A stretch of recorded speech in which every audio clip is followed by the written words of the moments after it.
She played basketball for Georgetown University. She's from DC and is now the assistant women's basketball coach here at the College of Charleston.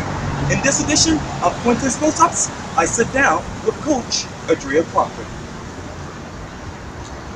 Well, you know, College of Charleston head women's basketball coach Candace M. Jackson said the following to the CAA Sports, I guess 3 days ago. She said the following quote, "Our energy will be our strength, offensively and defensively."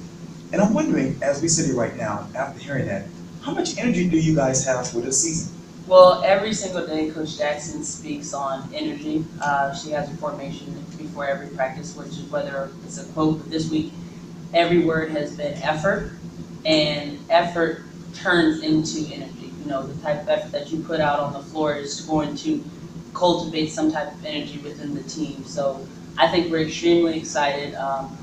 We're starting to play more together, more in sync, and it's starting to generate that energy. You can kind of feel that as you walk into the gym. Let's talk more about the season, because you guys are actually playing some very interesting schools. And it has me thinking this, because you're actually playing Houston, Appalachian State, Louisville, James Madison, Tennessee. As we sit here right now, where is your state of mind knowing that you're going to be playing against those schools? As far as my state of mind, and I think our team's state of mind is, it's, you know, you have to go out and play each game towards your opponent. We have to play our best game, each and every team on our schedule. Very tough teams, very good teams, so we just have to play our game and do the best that we can. Your team has been working very hard lately, because you said this on Twitter on October 5th, quote, "First day of practice with this group." Tell me what memories play back in your mind of that. Speaking back to energy, they had a lot of energy. You could tell it was the first day of practice. They were excited for a new start and a new season. You know, Coach Jackson in her second year, we have more of a routine, and the standards are set, so our players are rising to those standards, and it's just a lot of fun to see them be able to reach those things and reach those goals. Some of the things they had trouble with last year are going a lot more smoothly this year, so it's exciting to see that, and I think they feel that too.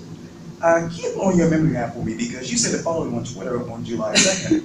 "Last day of camp for 2015. For those who missed it, there's always next year." So let me ask you the obvious. For those who missed it, what did they miss? A lot of fun, a lot of learning, a lot of teaching. Some of our players were there. We had a couple other players that played at other colleges that came and helped out. It was a lot of fun. I think the energy part traveled all the way, you know, from camp into this season. So it was a lot of fun. So hopefully they come out next year. We don't have our camp dates yet, but once we have them, try to get them out. So hopefully everybody can, you know, tweet it out for you. You can tweet it out, and people can join us and, you know, see what they missed.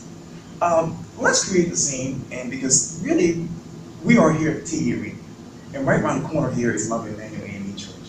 I want to take you back to June 17th. Because that particular day was a very tragic day here in Charleston. Right. 9 people, God, were killed by an evil guy. And I'm wondering, where were your heart and mind on that night? Well, I'm from DC, and so when 9/11 hit, I was 11. And it just kind of had that same kind of feeling.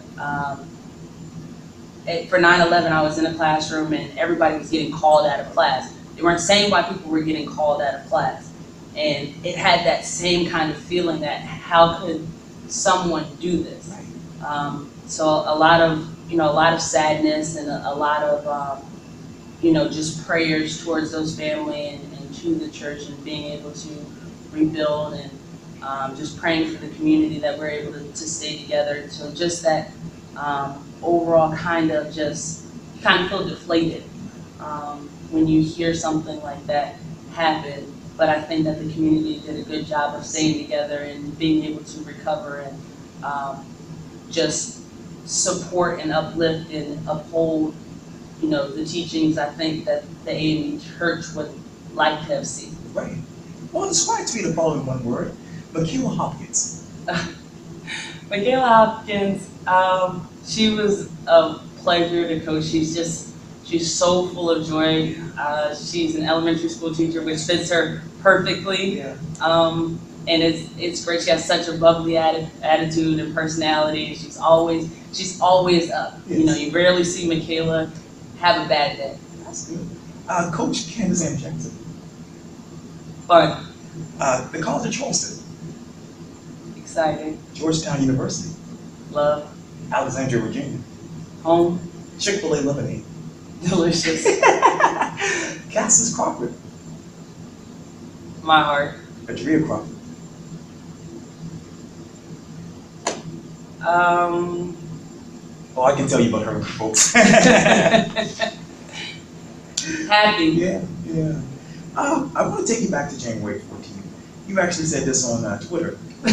I need to stop tweeting. I know. I can't believe I'm doing research on Twitter. I need to stop tweeting then. Go ahead. Okay. Chase God in dreams, not people. Tell me, what dreams are you chasing with God right now, so to speak? With God? Yeah. Just making sure that I'm doing what He's asking me to do.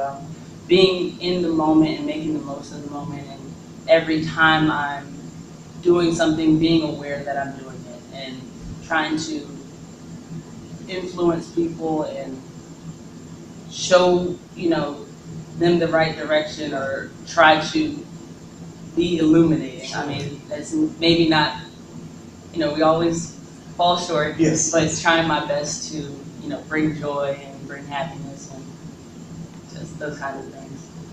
Coach Adria Crawford, thank you so much for your time. I really appreciate it. Thank you. Thank you for having me. Thank you.